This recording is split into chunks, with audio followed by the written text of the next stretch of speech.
For those of you who weren't at the workshop this week for Education Settings in Society, or for those who want to go over the ideas that we talked about, here's the podcast.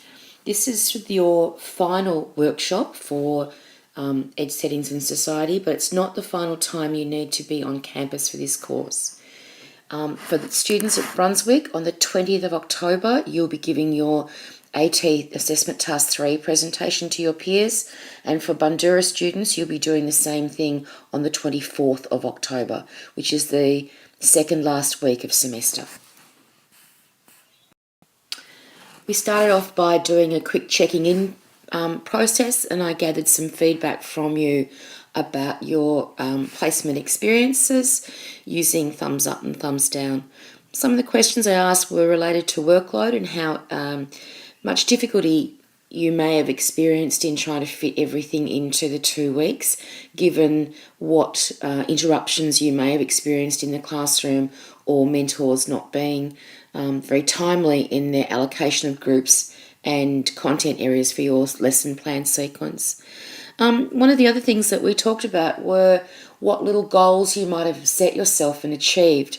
And the reason I did this was that every single placement that you go on, you should be setting yourself a goal or two, preferably, that relate to your own skill development. So these could be goals that related to some feedback that your mentor has given you, or something you've seen your mentor doing and you think, I think I might like to give that a go. So one of the things that was shared in the class was one goal was to be trying to be more confident when addressing the whole class. Another goal might be to continue to work on your questioning. Another goal might be to work on more detailed feedback. Another goal might be to read stories with a little bit more expression. So what I want you to do for your next placement is come up with a list of those sorts of personal goals. Look at the feedback that you get, think about the sort of teacher that you want to be, and set down 2 or 3 little personal goals for how you will that you want to achieve when you're on placement next year. One of the things we talked about was feedback, and I gave you the heads up that the course evaluation surveys are out now. You're probably being hassled by SMS texts and emails from the university. Easiest way to get rid of them is to do your surveys. Personally, we argue with the survey centre every year about the timing of the surveys. For us, where we have placement in the middle of the semester, it means that you're only halfway through your course, most of your courses. It's really difficult to give meaningful feedback when you're at that stage. But my suggestions were that you do the Ed Settings in Society feedback survey now, because you've pretty much finished the coursework part of it, and that you wait as late as you can to complete your other 3 courses feedback surveys. During the workshop, I asked you to work in pairs or small groups to brainstorm ways in which you can behave in eTutor as the tutor to create a safe, supportive, engaging and inclusive space for your students in your eTutor group. Some of the ideas that students came up with were to respond in a timely manner, to not let the students' posts go unanswered for more than a day or so. Given that there's more than one of you working in a group, you should be able to coordinate so that somebody's on at least once every day to check. We talked about the importance of giving feedback in eTutor and to adopt similar sorts of approaches as you do in a face-to-face classroom. The need to convey a positive tone, a friendly tone in how you communicate was seen as really important. It was also seen important to be inclusive through choosing really age and language ability appropriate language, not to make your posts really long. Some of your readers will be reluctant readers. Some of your readers from overseas might have limited language. As you get to know the ability of the students, you might adjust your written language a little bit, but begin quite simply so that you're not excluding those who are less literate in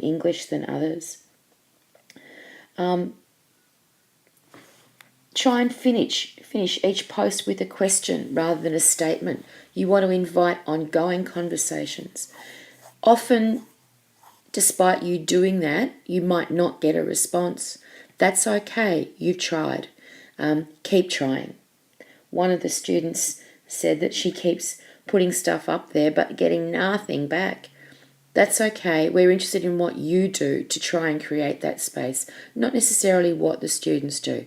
Fantastic if they continue their conversations with you, but often the kids seem to not want to continue with the same line of conversation, and you might just need to start something else.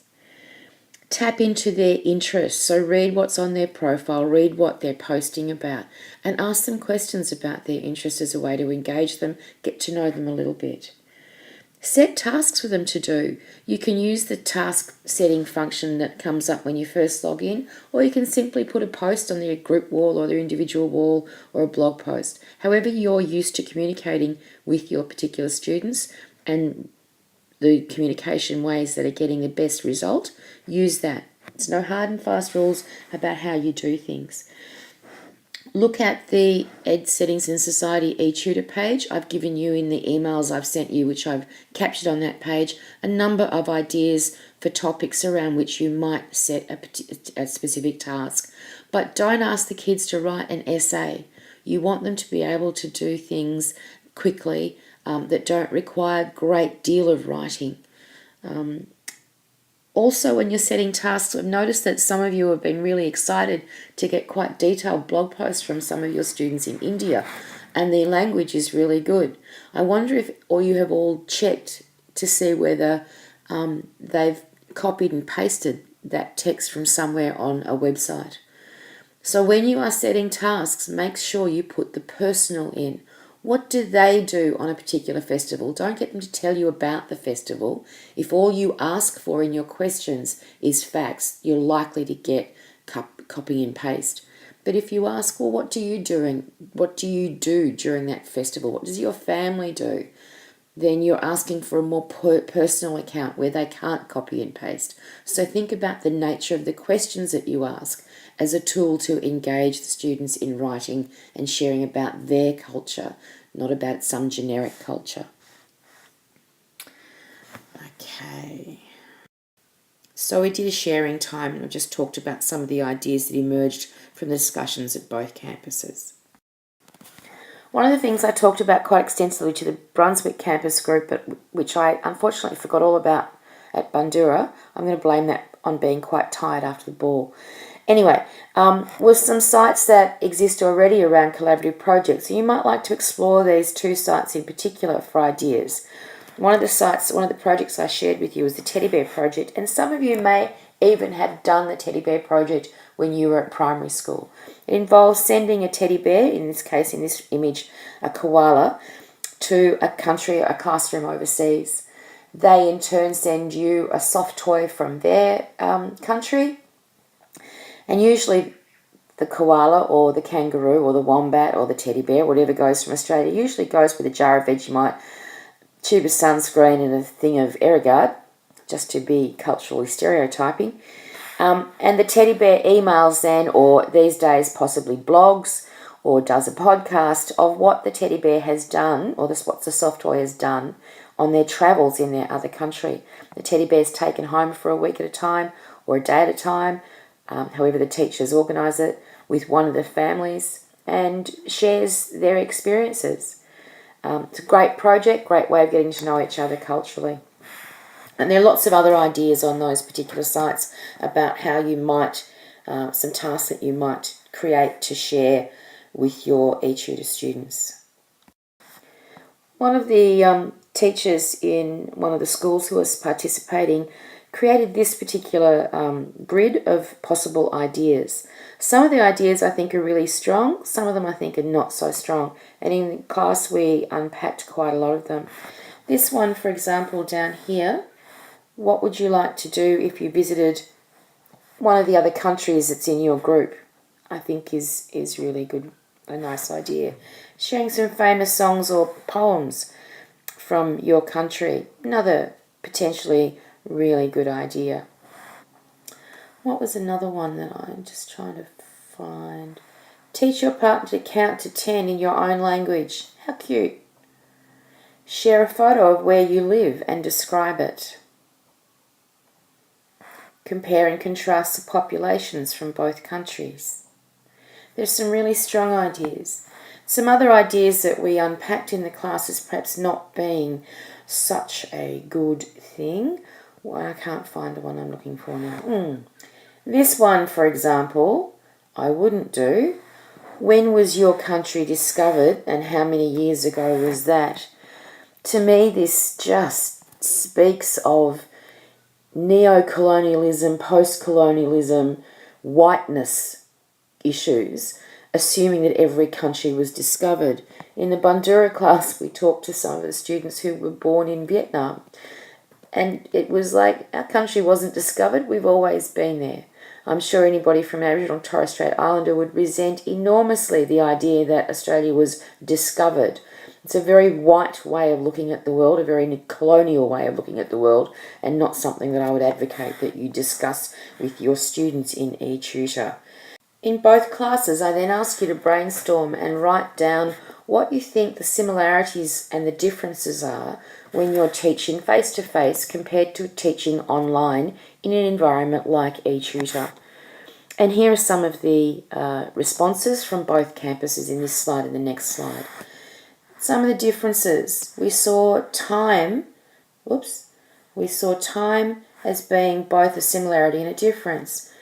In chat, in an online space, you often have very little time to consider what your response is. Same thing happens in the face-to-face classroom. A child asks you a question, you have to answer them somehow on the spot. And sometimes they can really put you on the spot and you're not quite sure how to respond. One of the advantages of being in an asynchronous online environment is that you have time to consider how you'll respond, how you'll craft that response. However, in an online space, lack of body language and lack of voice tone, all of those non-verbal communication cues can be really problematic and lead to an ambiguity, hard to understand precisely what you're trying to convey. In both settings, they're both formal.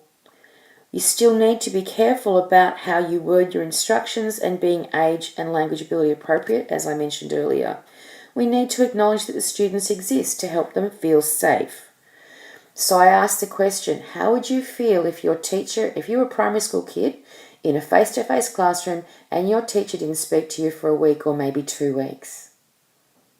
And the response to that was pretty much a silence, that you would feel terrible. You'd feel that your students didn't like you. In the Bandura lecture, I showed the students a video that was sent in from some students last year who participated in eTutor, and their responses were ignored by the tutors, your equivalents, for 3 weeks. And their message was, we don't understand why you don't like us. We don't understand why you're not replying to us. Have we done something wrong? You make us feel as though we're doing something wrong and that we're bad people. I don't want you to be those sorts of tutors.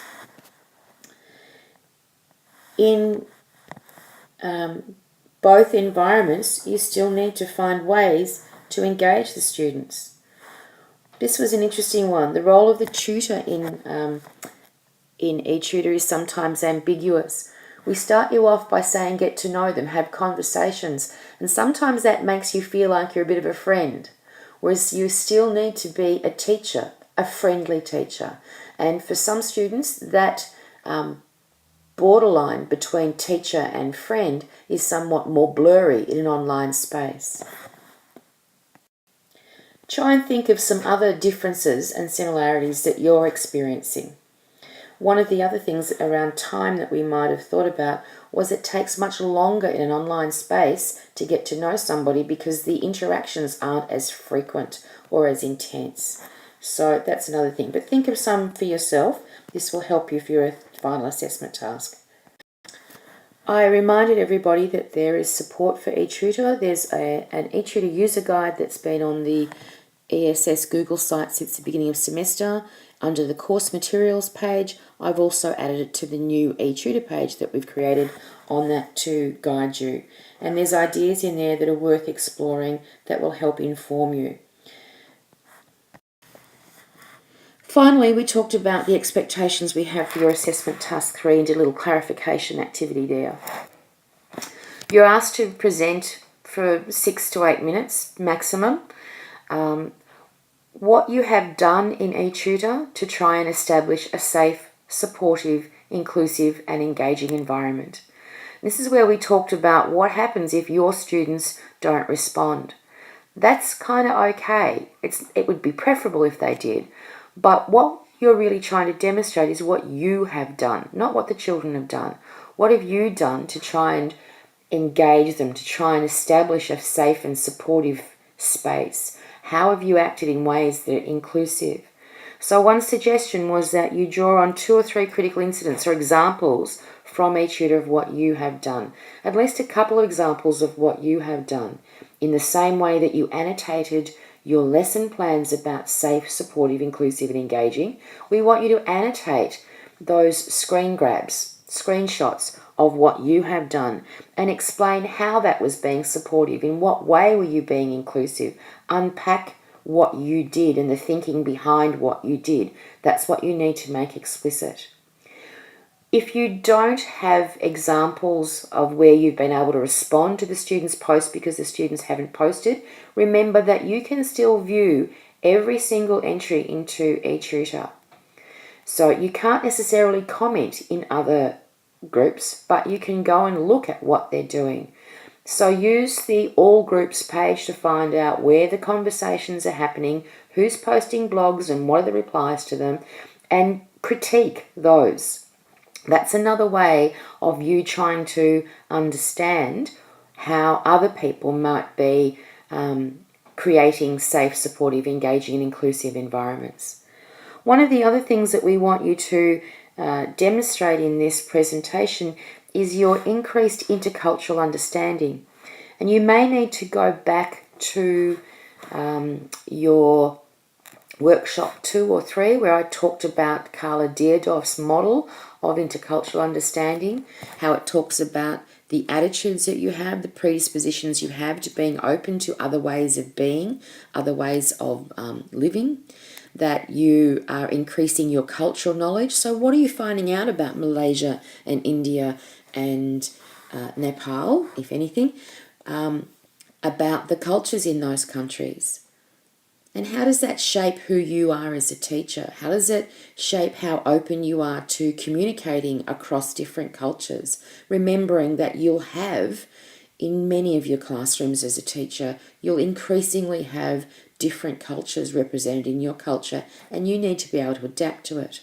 One of the things that one of the groups this week talked about was actually doing some research on the cultures of the students with whom you are communicating.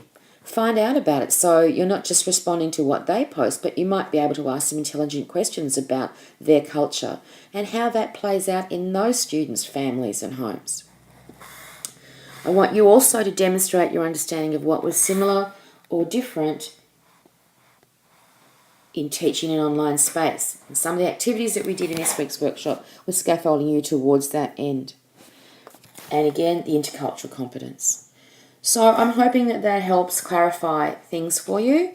On those dates that I talked about in the first slide, you need to attend at the normal 2-hour lecture time, and we'll split you off into groups like we did last semester.